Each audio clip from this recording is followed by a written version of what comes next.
رفیقا خیر رفیق والصلاة والسلام على من أرسله هدى هو بالاهتداء حقيق ونورا به الاقتداء يليق وعلى آله وأصحابه الذين سعدوا في مناهج الصدق بالتصديق وسعادوا في معارج الحق بالتحقيق أما بعد فأعوذ بالله من الشيطان الرجيم بسم الله الرحمن الرحيم وكذلك جعلناكم أمة وسطا لتكونوا شهداء على الناس ويكون الرسول عليكم شهيدا آمنت بالله صدق الله العظيم وصدق رسوله النبي الأمين الكريم ونحن على ذلك من الشاهدين والشاكرين والحمد لله رب العالمين. کشتی نوح کو جودی سے لگایا تو نے، شکم ماہی میں بھی یونس کو جلایا تو نے، نیل میں غرق سے موسیٰ کو بچایا تو نے، چرخ پہ حضرت عیسیٰ کو اٹھایا تو نے، سر اٹھائے تھے تکبر سے جو اصحاب فیل، بھیج کر تو نے ابابیل کیا کرنے ذلیل، اور ادنا یہ ہے یا رب تیری رحمت کی دلیل، آگ گل ہو گئی جب ڈالے گئے اس میں خلیل، کس سے فریاد کریں تیرے سوا رب جلیل، تو ہی مظلوموں کا ہوتا ہے مصیبت میں کفیل. اپنے محبوب محمد عربی کا صدقہ، آل و اصحاب کا، ازواج نبی کا صدقہ، فاطمہ بنت رسول مدنی کا صدقہ، کربلا والے حسین ابن علی کا صدقہ، واسطہ سید ابرار کا آدھا کو مٹا، واسطہ احمد مختار کا آدھا کو مٹا. سب مل کر آمین کہتے ہیں. آمین. خدا نے ایک محمد میں دے دیا سب کچھ، خدا نے ایک محمد میں دے دیا سب کچھ، کریم کا ہے کرم بے حساب کیا کہا. بے شک سبحان اللہ سبحان اللہ.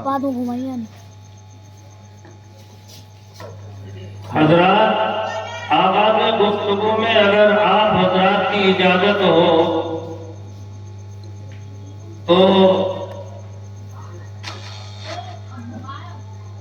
مصطفیٰ جان رحمت صلی اللہ تعالی علیہ وسلم کی بارگاہ میں کچھ نذرانہ عقیدت منظوم پیش کر لیا جائے.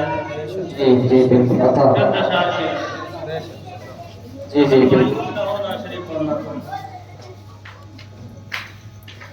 ایک بار درود پاک پڑھیں. اللہم صلی علی سیدنا شفیعنا مولانا محمد وسلم صلاۃ و سلام علیک یا رسول اللہ.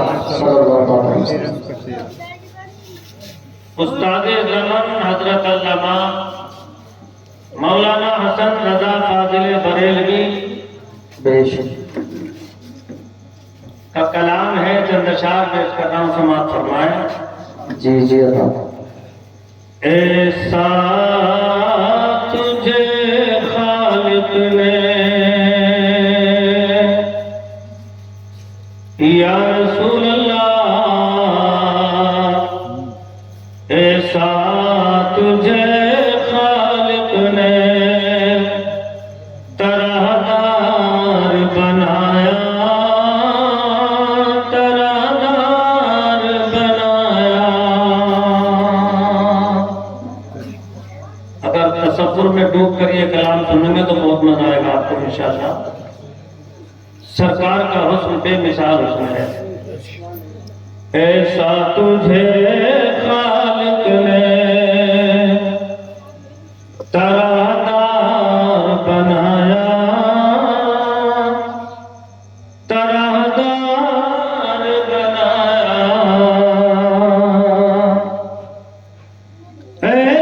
تجھے خالق نے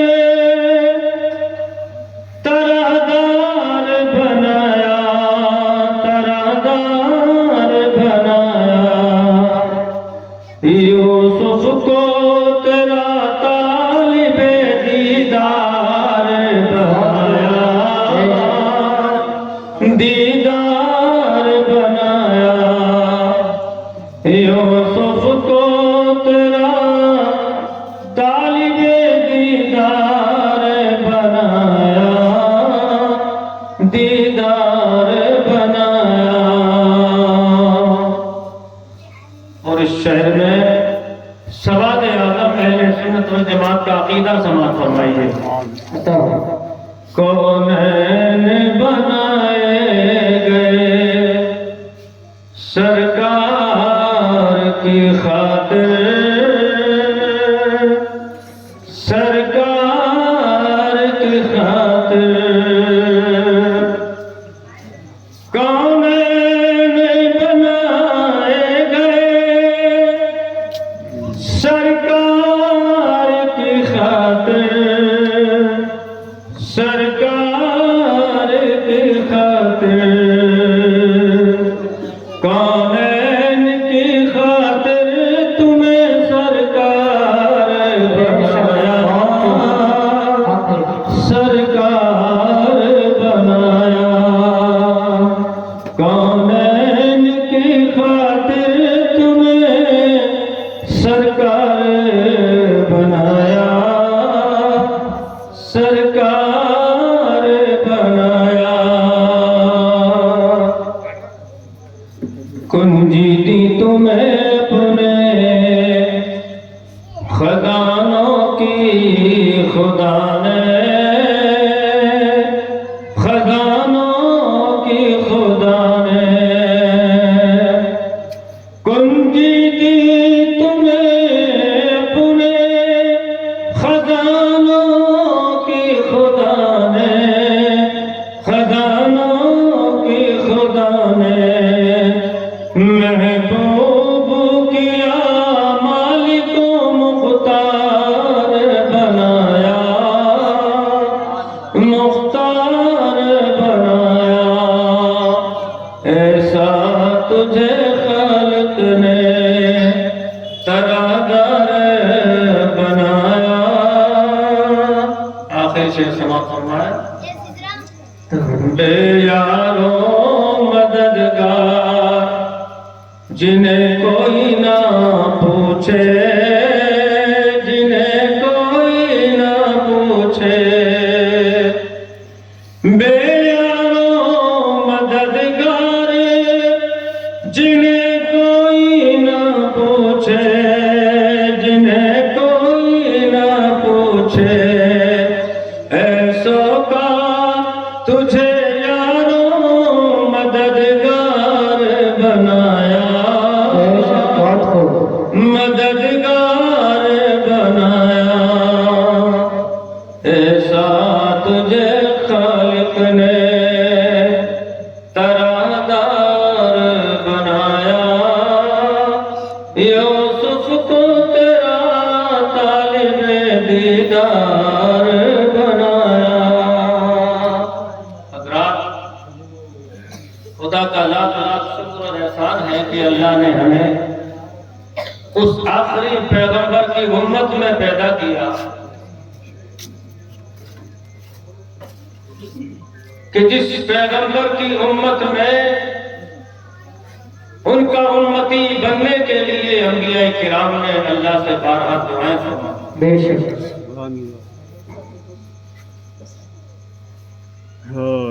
خدا نے ایک محمد میں دے دیا سب کچھ، کریم کا ہے کرم بے حساب، کیا کہنا۔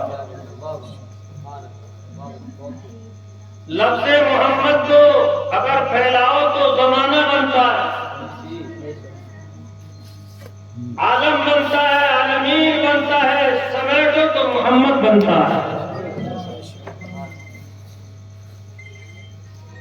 حضرت حلیمہ سے پوچھو، حضرت حلیمہ کہتی ہیں جب میں اپنے پیارے بیٹے محمد کو گود میں لینے کے لیے بڑھی تو میرے بیٹے محمد مجھے دیکھ کر مسکرائے جیسے پہلے سے جان پہچان ہوتی ہے۔ سبحان اللہ۔ حلیمہ کہتی ہے کہ محمد کے چہرے کو دیکھتے ہی میں اپنا دل دے بیٹھی اور ایسا دل پیش کیا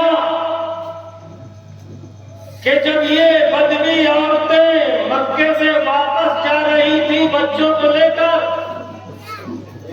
تو وہ جس کو حدیقہ کہتے ہیں ساربان، اونٹ کی نکیل پکڑ کے چلنے والا، وہ چلتے چلتے حضرت حلیمہ سے کہنے لگا، اے حلیمہ نہ جانے آج مجھے کوئی شعر یاد نہیں آ رہا، دیوان کے دیوان مجھے یاد ہے، کیونکہ عرب کے لوگوں کی یہی مشغلے تھے، شعر و شاعری یا پھر تلوار چلانا، تیر چلانا، فن سپاہی اور شعر و شاعری مشغلہ تھا ان کا۔ وہ کہتا ہے دیوان کے دیوان یاد ہے مگر مجھے آج کوئی شعر یاد نہیں آ رہا ہے۔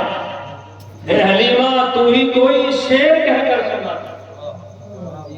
اے حلیمہ تو ہی کوئی شعر کہہ کر سنا دے۔ تو حضرت حلیمہ نے کہا تھا، ایمان تازہ کیجئے، حضرت دائی حلیمہ نے کہا تھا، اے حدیقہ تو اپنا کام کرتا چل، مجھے اپنا کام کرنے دے۔ ارے جب سے میری نظر محمد کے چہرے پر پڑی ہے مجھے کچھ بھی یاد نہیں، صرف محمد محمد ہی مجھے یاد رہ گیا۔ خدا نے ایک محمد میں دے دیا سب کچھ، کریم کا ہے کرم بے حساب۔ کیا واہ سبحان اللہ سبحان۔ ہم رب کا جتنا بھی شکریہ ادا کرے کم ہی کم ہے، بلکہ یوں سمجھیے ساری دنیا کے درختوں کے قلم تراش لیے جائیں، بے شک بے شک، اور دنیا کے سارے سمندروں اور دریاؤں کے پانی کو روشنائی میں تبدیل کر لیا جائے، جی جی حق، اور بنی نوع انسان اور جنات سب مل کر آ جائے اور مصطفیٰ جان رحمت کی تعریف ہو، توصیف لکھنا چاہے تو قلم تو ختم ہو سکتے ہیں، روشنائی تو ختم ہو سکتی ہے، لکھنے والے راہی ملک عدم ہو سکتے ہیں، مگر مصطفیٰ جان رحمت کی تعریف کا حق ادا نہیں ہو سکتا۔ بے شک سبحان اللہ سبحان اللہ، بہت خوب۔ ہم نہیں، ہمارے بڑوں نے کہا ہے لا يمكن ثناء كما كان حقه بعد خدا، بزرگ تو ہی قصہ مختصر۔ بے شک خدا نے ایک محمد میں دے دیا سب کچھ، کریم کا ہے کرم بے حساب، کیا کہنا۔ بڑے بڑے میدان فساد پیش سوار اور نہ کوئی قلم بردار اس میدان میں آئے، انہوں نے اپنی فساد و بلاغت کے گھوڑے دوڑائے، مگر آج تک کسی نے یہ نہیں کہا کہ میں نے تعریف رسول کا حق ادا کر دیا، نہیں کہہ پایا، کوئی نہیں کہہ پائے گا۔ جس نے بھی کہا یہی کہا، سرور کہوں یا مالک و مولا کہوں تجھے، یا رسول اللہ سرور کہوں یا مالک و مولا کہوں تجھے، باغ خلیل کا گل زیبا کہوں تجھے، تیرے تو بس وعب اتنا ہی سے ہے بری، ہیرا ہے میرے، ہیرا ہوں میرے شاہ میں کیا کیا کہوں۔ بہت خوب۔ عشق والوں کی تو یہی آوازیں۔ ہمارے یہاں سرزمین سنبل پر ایک ہستی گزری، علماء جانتے، نام سنا ہوگا، اگر زیارت بھی نہ کی ہوگی، میں نے بہت قریب رہا ہوں حضرت کے سلطان المناظرین، مناظر اعظم ہندوستان مفتی محمد حسین سنبلی رحمۃ اللہ علیہ، مفتی محمد حسین سنبلی رحمۃ اللہ علیہ نے بھی بڑے کلام لکھے ہیں۔ آپ فرماتے ہیں لکھے کیا یہ بے دل بے نوا کہ قلم یہ لکھے ٹھہر گیا، بخدا ہے وہ رخ مصطفیٰ کے فدا جہان جمال ہے۔ بے شک سبحان اللہ سبحان اللہ۔ نام محمد، علماء بیٹھے حمد و تحمید باب تفعیل سے محمد، جی جی بے شک جی جس کے معنی ہے وہ ذات جس کی بہت تعریف کی گئی. جی بے شک یہ آپ کا ذاتی نام ہے محمد صلی اللہ علیہ صلی وسلم. اللہ علیہ وسلم. اور دوسرا آپ کا ذاتی نام ہے احمد. صیغہ تفسیر ہے. احمد کے معنی ہے وہ جس نے سب سے زیادہ اللہ کی تعریف فرمائی. بے شک سبحان اللہ. تو مصطفیٰ جان رحمت سے زیادہ کسی کی تعریف نہ دنیا میں ہوئی ہے نہ ہوگی. اور اللہ کی سب سے زیادہ تعریف مصطفیٰ کے علاوہ کسی نے نہ کی ہے نہ کی ہوگی. بے شک سبحان اللہ. بہت خوب.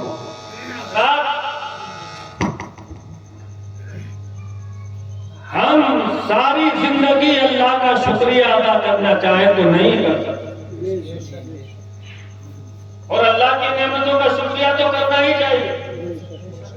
تحدیث نعمت تو ضروری ہے. دھوکے میں ہیں وہ لوگ جو تحدیث نعمت کے قائل نہیں ہیں.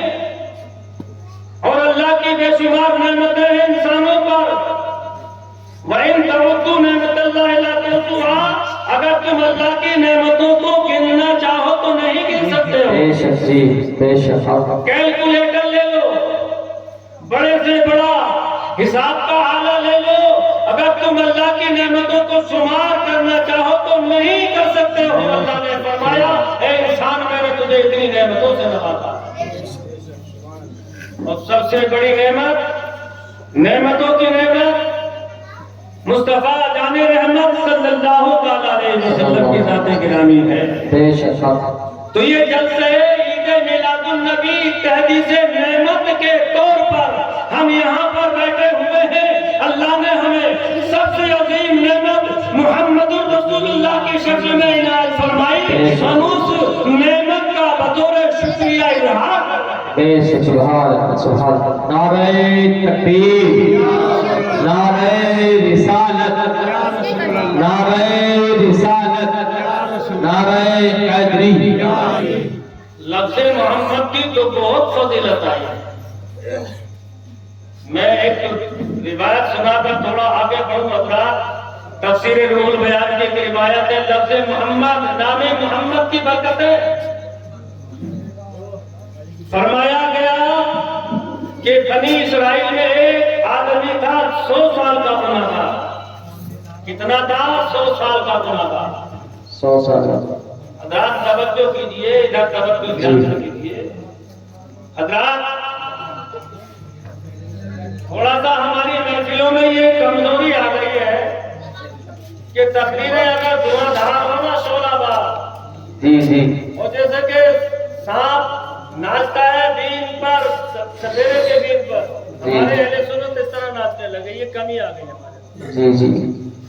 جلسوں میں بیٹھ کر عالموں کی تقریر سننے کے لیے دل و دماغ ایک کیا کرو, اور وہ کیا کہہ رہے ہیں اپنی زبان سے وہ سنا. تعین کچھ نہیں, مولا کی رحمت کس پہ ہو جائے, اللہ کس بندے سے راضی ہو جائے, اور اس کے گناہوں کو اللہ اس کے رسول ہی میں معاف فرما دیتے ہیں. جی بے شک. میں کوئی معمولی روایت بیان کرنے نہیں جا رہا آپ کے سامنے. اس میں محمد کی برکت کے تعلق سے حضرات بنی اسرائیل میں ایک گناہ گار تھا جس نے 100 سال متواتر گناہ کیے تھے. 100 سال کا گناہ گار, اور گناہ جو اس کے ذہن میں آیا کو چھوڑا, کوئی گناہ نہیں چھوڑا. جو ہاتھ میں آیا کر دیا, جو سامنے آیا کر دیا, چاہے وہ شراب نوشی ہو یا فحاشی ہو یا جھوٹ ہو یا غیبت ہو, قتل و غارت گری ہو, دنیا بھر کے اس نے گناہ کیے تھے حضرات, مگر اس کی تقدیر جاگنے والی تھی. ایک دن وہ نشے کی حالت میں توریت کھولے ہوئے بیٹھا تھا. توریت جو حضرت موسیٰ پر نازل قرات کھولے بیٹھا تھا, انگلیاں چلا رہا تھا, اور انگلی چلاتے چلاتے ایک کلمہ آیا منہمانین. کیا کلمہ آیا؟ منہمانین. منہمانین یہ عبرانی زبان ہے, اس کا عربی میں ترجمہ محمد ہوتا ہے. بے شک سبحان اللہ. عربی میں محمد ترجمہ, عبرانی میں منہمانین. جب سامنے آیا تو اس گناہگار نے فرد محبت میں مصطفیٰ جان رحمت صلی اللہ علیہ وسلم وسلم کے اس ہمارے نام کو محبت میں اٹھا کر چوم لیا. بے شک سبحان اللہ سبحان اللہ. اس کا چومنا تھا.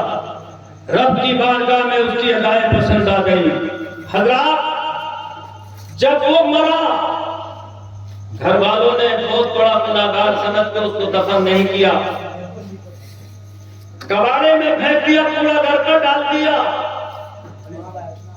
مگر اس وقت کے نبی حضرت موسیٰ علیہ السلام کو وحی آئی, اے موسیٰ ہمارا ایک فلاں بندہ اس کی لاش پڑی ہے, کباڑے پر جا کر اٹھاؤ, ادب و احترام سے اس کو غسل دو اور نماز جنازہ پڑھ کر دفن کرو. بے شک فرق محسوس کرو میرے بھائیوں, عظمت محمد, نام محمد کی عظمت کو دیکھو. چھوٹی موٹی کتاب کے حوالے سے نہیں, تفسیر روح البیان اتنی موٹی 16 جلد ہے. جی جی بے شک. قرآن کی تفسیر لکھی ہے حافظ اسماعیل حقی رحمۃ اللہ علیہ نے, 16 جلدوں میں اس کے اندر یہ واقعہ آپ نے درج فرمایا. حضرات اے موسیٰ جاؤ ہمارے اس بندے کو عزت و احترام کے ساتھ ملا کر اس کی جنازہ پڑھ کر دفن کرو. عزیزان محترم, حضرت موسیٰ کو وحی آ گئی اور ساتھ ہی ساتھ فرمایا ایسا نہیں ہے کہ کوئی اور بات ہو, دنیا والوں کی نظر میں گناہگار بے شک ہے, مگر ہمیں اس بندے کی ایک ادا ایسی پسند آ گئی جو اس کے سارے گناہوں کا کفارہ بن گئی. بے شک سبحان اللہ سبحان اللہ. اے موسیٰ اس بندے نے ہمارے ایک مرتبہ ہمارے پیارے حبیب کے نام کو چوما تھا. جی بے شک سبحان اس اللہ. نام محمد کے چومنے کے صدقے میں ہم نے اس کے سارے گناہوں کو معاف کر دیا. بے شک سبحان اللہ. خدا نے ایک محمد میں دے دیا سب کچھ. کریم کا ہے کرم میں حساب ہے. وہ رسول 12 تاریخ کو دنیا میں تشریف لائے. جی اسی تاریخ میں صحیح بات. ساری کائنات نے خوشی منائی تھی آمد رسول پر. یہ بھی لمحہ فکریہ دے کر آپ کو جاؤ, سب نے خوشیاں منائی تھی آمد رسول پر. 2 ہستیوں کو چھوڑ کر, پوائنٹ نوٹ کیجئے, 2 شخصیتوں کو چھوڑ کر سب نے خوشی منائی تھی. عزیزان محترم, نمبر 1 ہستی کا نام ہے حضرت عزازیل ابلیس لعین معلم الملائکہ, جس کو ہم اپنے لفظوں میں شیطان کہتے ہیں. جی جی بے شک. اس کو رنج ہوا تھا, جی جی چیخا تھا وہ, چلایا تھا وہ, پہاڑوں میں جا کر اپنے سر کو پٹک پٹک کر مارتا تھا اور یہی کہتا تھا ہائے اللہ نے کیوں یہ دن دکھا دیا میلاد النبی کا, مصطفیٰ کیوں پیدا ہو گئے. اس نے کہا تھا میرا تو سارا منصوبہ ہی خاتمے میں گیا. جی جی بے شک. میں نے تو قسم کھائی تھی رب کی بارگاہ میں, اے مولا میری جہاں تک طاقت چلے گی اس آدم کی اولاد کو بہکاتا رہوں گا اور بہکا کر جہنم کا ایندھن بناتا رہوں گا. اس آدم کی اولاد کو اس سے غلط کام کراؤں گا. اب وہ ہستی دنیا میں آ گئی جس نے میرے سارے پلان کو خراب کر دیا. اب وہ نبی آ گیا جو گناہگاروں کو سینے سے لگا کر ان کو سمجھا کر خدا کا راستہ بتا کر جنت میں لے جائے گا. میری تو ساری پلانی خراب ہو گئی ہے. شیطان کو رنج ہوا تھا. جی ہاں. دوسرے نمبر پر ایک یہودی عالم, ایک راہب کو, کیونکہ تورات میں سارا سرکار کی آمد کا سارے اوصاف ہر آسمانی کتاب میں لکھے ہوئے تھے کہ آنے والے رسول ان کے اوصاف ایسے ہوں گے, آنکھیں ان کی سرمدی ہوں گی, بال گھنگر والے ہوں گے, سنہرے بال ہوں گے, قدمیانہ ہوگا. سب کچھ لکھا ہوا تھا. اس کتاب کو پڑھنے والا سرکار کو دیکھ کر پہچان لیتا یہ وہی رسول ہے. جی جی بے شک. اس یہودی کا پردہ ٹھنک گیا جب سرکار پیدا ہوئے. مکے میں آیا, معلومات کی کہ ہاشم گھرانے میں بنی عبد المطلب میں کیا کوئی بچہ پیدا ہوا ہے. کسی نے کہا ہاں ہوا, چلو اس کے پاس لے کر چلو. جب وہ پہنچا اور اس کمرے میں پہنچا, مولد النبی پر پہنچا, جب سرکار کو دیکھا چیخنے لگا, چلانے لگا, حضرات ہاتھ پیر پٹکنے لگا. پوچھا گیا تجھے کیا ہو گیا, تجھے کون سی بیماری لگ گئی؟ تو کہنے لگا افسوس سب افسوس, اب نبوت بنی اسرائیل سے ختم ہو گئی. جی جی بے شک اب نبوت بنی اسرائیل سے ختم. بنی اسرائیل سے ختم ہو گئی. تو بھائیو یہ نسخہ کیمیا میں آپ کو دے رہا ہوں. اگر آمد مصطفیٰ کے نام سے کسی کے ماتھے پر شکن آ جائے تو کہیں نہ کہیں سے رشتہ ہے. جی بالکل کنیکشن بالکل دونوں سے کسی کا رشتہ ضرور ہے, کہیں نہ کہیں بات ہے. ورنہ میرے بھائیوں تحدیث نعمت کا شکریہ تو ادا کرنا ہی چاہیے. کرنا چاہیے کہ نہیں کرنا چاہیے؟ آپ کے یہاں بچہ پیدا ہوتا ہے, آپ شکرانے کے طور پر عقیقہ کرتے ہیں کہ نہیں کرتے ہیں؟ جی جی یہ بچے کی پیدائش کا شکرانہ ہے خدا کی بات کا. فرضیہ واجب تو نہیں ہے عقیقہ, مستحب ہے, لیکن ایک اظہار خوشی بھی ہے, اللہ کی بارگاہ میں شکرانہ بھی ہے. اللہ نے ہمیں بیٹا یا بیٹی عطا فرمائی, اب ہم عقیقہ فرماتے ہیں. جی جی سرکار نے کیا, سرکار کا بھی عقیقہ ہوا, اپنے نوازوں کا بھی سرکار نے کیا. حضرات تو کرنا چاہیے.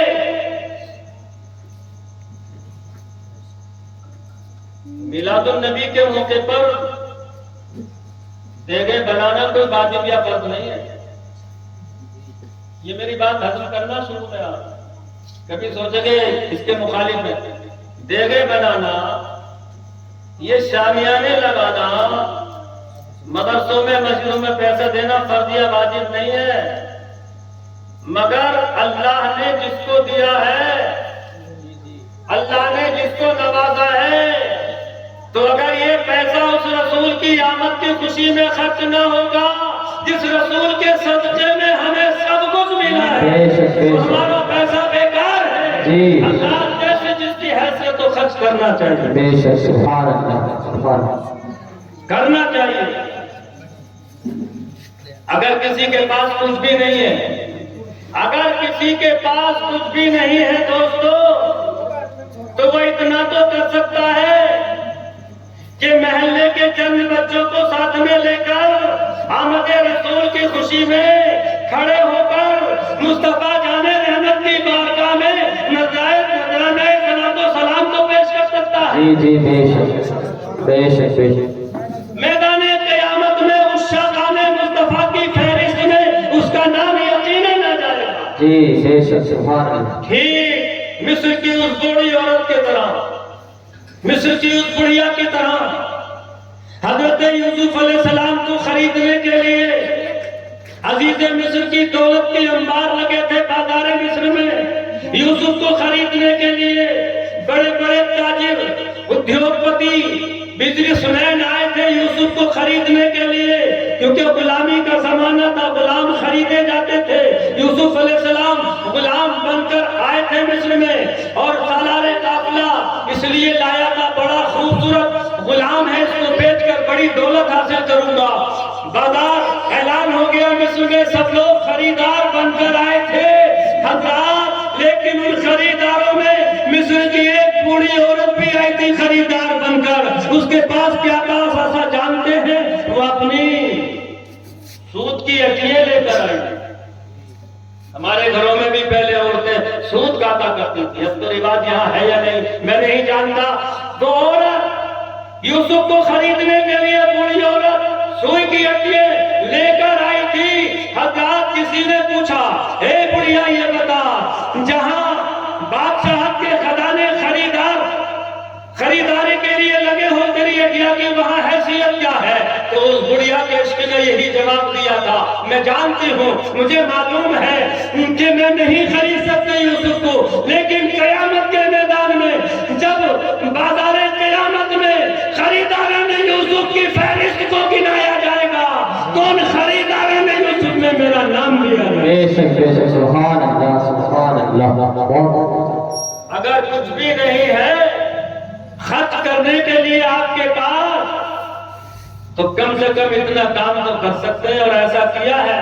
زمانہ رسالت میں حضور نے خود دیکھا ہے ایک غریب صحابی کو یہ کرتے ہوئے, کچھ بھی نہیں تھا خرچ کرنے کے لیے, چند بن محلے کے بچوں کو اکٹھا کیا، اپنے گھر میں لے گیا، کھانے کے لیے کچھ نہیں تھا، حضرات خرچ کے لیے پیسہ نہیں تھا، مگر آمد مصطفیٰ کی خوشی میں حضرات وہی عاشق رسول بچوں کو کھڑا کرتے، حضرات کھڑے ہو کر صلاۃ و سلام پڑھ کر میلاد مصطفیٰ منا۔ سبحان اللہ سبحان اللہ۔ النبی یہاں سے اور جو نہ ہو ذات احمد، جو خدا نے نہ بنائی ہوتی، روشنی چاند ستاروں نے نہ پائی ہوتی، جب اگر ہو گیا خورشید رسالت شاید، ورنہ تاروں کو ابھی نیند نہ آئی۔ آ گیا وہ رسول جس کا کوئی ثانی نہیں ہے، آ گیا وہ پیغمبر جس کا کوئی ہمسر نہیں ہے، کوئی مثال نہیں جس کی، وہ نبی دنیا میں تشریف لے آئے ربیع الاول کی 12 تاریخ کو۔ حضرات قربان جائیں، وہ ساتھ وہ گھڑی کتنی مبارک تھی جب دنیا میں اللہ کے نبی تشریف لائے۔ جی بے شک۔ حضرات مصطفیٰ کی عظمت اور ان کی عظمت کی وجہ سے ہماری عظمت، قرآن نے فرمایا ہے وَأَنِّي فَضَّلْتُكُمْ عَلَى الْعَالَمِينَ، اور بے شک ہم نے بنی اسرائیل کو ساری دنیا میں فضیلت عطا فرمائی تھی، مگر جب اسلام آ گیا تو فضیلت کو ان سے چھین کر اللہ نے اپنے آخری پیغمبر کی امت کو دے دیا۔ اب یہ قیامت تک جو فضیلت ہے امت رسول کے پاس رہے گی۔ عزیزان محترم، اس لیے ہمارا نبی سارے نبیوں میں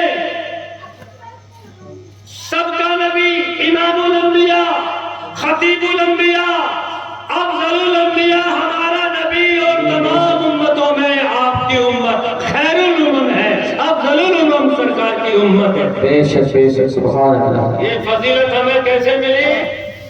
سرکار کی بدولت۔ جی میں نے آیت کریمہ بھی تلاوت اسی جی نیت کر کے ہے حضرات، تھوڑی دیر اس پر بولوں گا، اس کے بعد اپنی بات ختم کروں گا۔ میری تقریر کے چند پہلو ملاحظہ فرمائیں۔ اس آیت کریمہ کو میں نے تلاوت کیا، میں پڑھے لکھے لوگ محفل میں توجہ فرمائیں۔ اس آیت کا ترجمہ آپ کو سمجھوں، صرف ترجمہ۔ قرآن میں کچھ آیتیں وہ ہیں جن آیتوں کا ترجمہ سن کر ہی مفہوم سمجھ میں آ جاتا ہے۔ جی کسی تفسیر یا حدیث کے سہارے کی ضرورت نہیں رہتی ہے، مگر کچھ آیات وہ ہیں قرآن میں کہ ان کا ترجمہ سن کر چاہے کتنی ہی آسان اردو میں کر لو مفہوم سمجھ میں نہیں آتا ہے۔ تو یہ آیت کریمہ جو میں نے تلاوت کی ہے یہ وہ آیت ہے، اس کا مفہوم پوری طرح آپ کو سمجھ میں نہیں آئے گا، میں چند لمحوں میں آپ کو تفسیروں کی روشنی میں سمجھاؤں گا۔ ترجمہ سنیے پہلے۔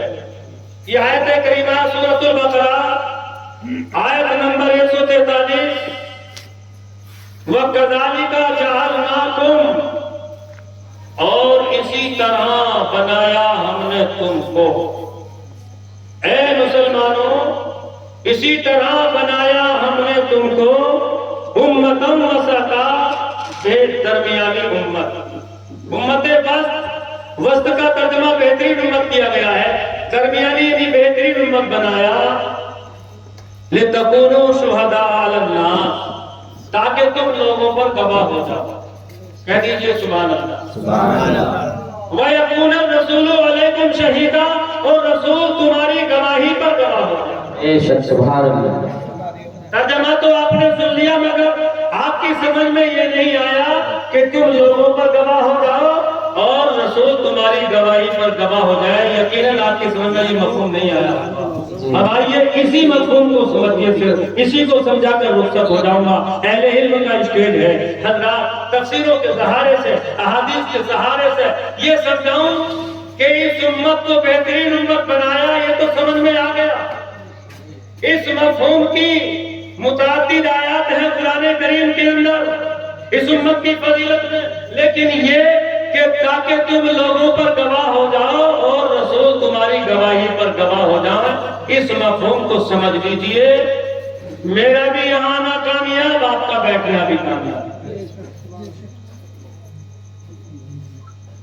میں آپ کو ایک مثال دے دوں، جب تک دل و دماغ کا کانٹیکٹ نہیں کیا جاتا کامیابی نہیں ملتی۔ جی جی یہ ملتی ہے۔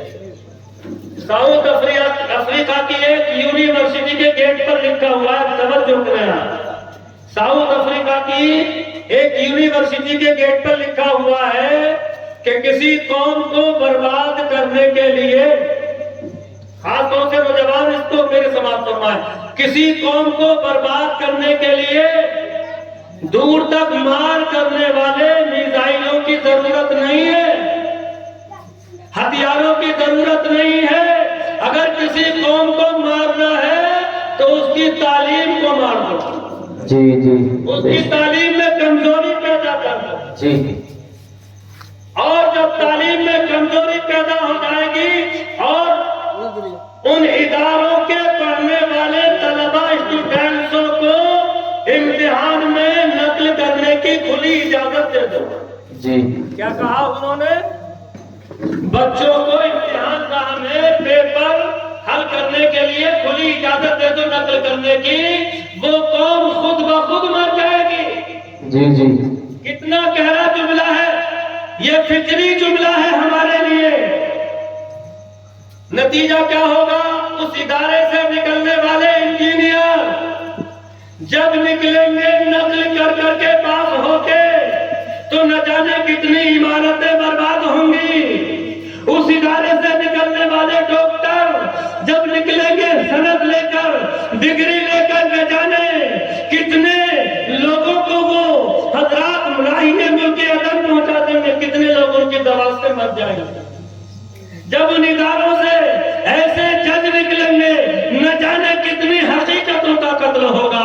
یعنی وہاں سے نکلنے والے جو بھی نکلیں گے، معیشت کار نکلیں گے تو معیشت تباہ ہو جائے گی۔ آج دنیا میں ایسا ہو رہا ہے، بالخصوص ہمارے ملک میں ایسا ہو رہا ہے۔ ڈاکٹر اقبال نے بہت پہلے کہا تھا، قلم قاتل کے ہاتھوں میں ہے، خنجر دستے منصف پہ، کہاں پہنچا ہے آئینے جہاں آہستہ آہستہ۔ بے شک بے شک جن کے ہاتھوں میں قلم ہونا چاہیے تھا انصاف کا، ان کے ہاتھوں میں ہتھیار آ گئے، اور جن کے ہاتھوں میں ہتھیار ہونے تھے ان کے ہاتھوں میں قلم آ گیا، انصاف کا خون ہو گیا۔ میرے بھائیوں، اگر کسی قوم کو مارنا ہے تو اس کی تعلیم کو مارو۔ جی جی بے شک انصاف سے بتاؤ ہماری تعلیم مر چکی ہے کہ نہیں؟ جی ارے بھائی بولو، ہاں مر گئی۔ ہم صرف اپنے لیے سوچ رہے ہیں۔ ہندی چل رہی ہے، اردو تو مری گئی۔ اردو بھی مر گئی، عربی مر گئی، انگلش، یہ ساری چیزیں مری ہوئی۔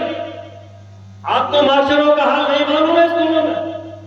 یوٹیوب پہ دیکھ رہے ہیں آج تو، ان سے ABCD بھی نہیں آتی، ہیڈ ماسٹر ہے کہ نہیں ہے؟ جی جی تو اگر ہیڈ ماسٹر ایسا ہوگا دوسروں کا عالم کیا ہوگا، اور پھر بچوں کا عالم کیا ہوگا؟ پھر وہ بچے آگے ایسے ہی بڑھتے چلے جائیں گے۔ یعنی یوں سمجھ لو ذرا سا فرق آیا تو سارے نظام میں تبدیلی آ گئی، اور آج ہماری سماج بھی ایسے ہو گئی کہ نہیں ہو گئی؟ میں آپ کو تھوڑا کیمیکل دے رہا ہوں، آپ کے دل پر لگے جا کر۔ حضرات کیمیکل کیا ہے؟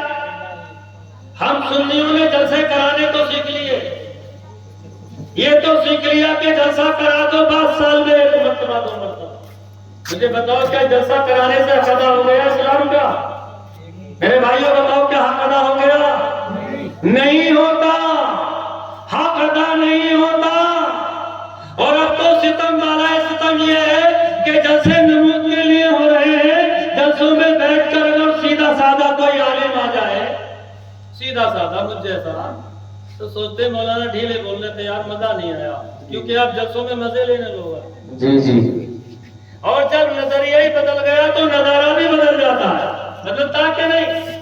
فکر یہ ہونی چاہیے تھی کہ حضرت آ رہے ہیں، مفتی صاحب آ رہے ہیں، علماء آ رہے ہیں، وہ قرآن و حدیث کی جو اچھی بات بتائیں گے اس پر عمل کر لیں گے۔ تقریروں کا حق چیخنے سے ادا نہیں ہوتا۔ جی جی بے شک کیا ہوتا؟ چیخنے چلانے سے تقریروں کا حق ادا نہیں ہو رہا۔ فکر کی باتیں بتاؤ، اور جب فکر ہوگی نا، دل و دماغ کا کانٹیکٹ دل سے لگے گا، تو پھر کیا ہوگا؟ ڈاکٹر اقبال کہتے ہیں کہ اپنے من میں ڈوب کر پا جا سراغ زندگی، جی جی اپنے من میں ڈوب کر خواجہ سراغ زندگی تو اگر میرا نہیں بنتا نہ بن اپنا تو بن. اپنا تو بندیش. سراغ کہتے ہیں گہرائی کو اپنے من میں ڈوب جا. کبھی رات میں اس طرح سے عشاء کی نماز پڑھ کے اپنے بستر جب بیٹھو تو یوں بیٹھ جاؤ گریبان میں نظر ڈال کر حالات کو جمع کر کے اسے سوچو میں دنیا میں کیوں آیا تھا, میں کیا کر رہا ہوں, میری ذمہ داری کیا تھی. یہ تفکر جو آپ کا ہوگا, یہ فکر جو آپ کی ہوگی, آپ کی حضرات لاکھوں سجدوں کروڑوں عبادتوں پر بھاری ہو جائے گی. اسی کو میرے آقا فرماتے ہیں تفکر و ساکن خیر من عبادت ثقلین. ایک لمحے کی سوچ و فکر ہی ثقلین کی عبادت سے بہتر ہے. اب ہم سوچتے نہیں تو پہلے تو سماعت ہی ہماری مجروح ہو چکی ہے. سماعت دل نہیں لگ رہا تقریر سننے میں, یار مزہ نہیں آیا جلسے میں, مزے لوٹ لیے نوٹنکیوں نے, کامیڈیوں نے. یہ مسرت رسالت ہے, یہ معمولی اسٹیج نہیں ہے دوستو. آپ یوٹیوب پہ دیکھ دیکھ کر کامیڈین انتخاب کرتے ہیں. یہ مسرت رسالت ہے, یہ وہ جگہ ہے کہ جس کو حضرات یہاں وہ آتے ہیں جو نائب رسول کہلاتے ہیں, تو یہ مسرت رسالت یوں کہلاتی ہے. اور بارگاہ رسالت کا ادب کیا ہے؟ ادب کا ہے زیر آسماں ادرس نازک تر نفس گم کر دمی آیا جنید و بایزیدی جا. جو بھی یہاں جنید و بایزید جیسے لوگ جب یہاں آتے ہیں رسول کی بارگاہ میں تو اپنے سانس کو بھی بند کر کے آتے ہیں. تو مجھے بتاؤ, اگر آپ بہادر آباد کی مارکیٹ سے دماغ کہیں اور پہنچا کر, دماغ تو آپ کا ہو کہیں کاروبار میں اور مارکیٹ سے گزرو, اور جب آخر میں پہنچو کوئی آپ سے پوچھے مارکیٹ سے آ رہے ہو کہ ہاں کون سی دکان کھلی تھی, کون سی بند تھی, بتا دو گے آپ؟ نہیں بتا پاؤ. اس لیے کہ آپ کا دماغ حاضر, نظریں تو کام کر رہی, نظریں تو دیکھ رہی تھی آپ کی, مگر دماغ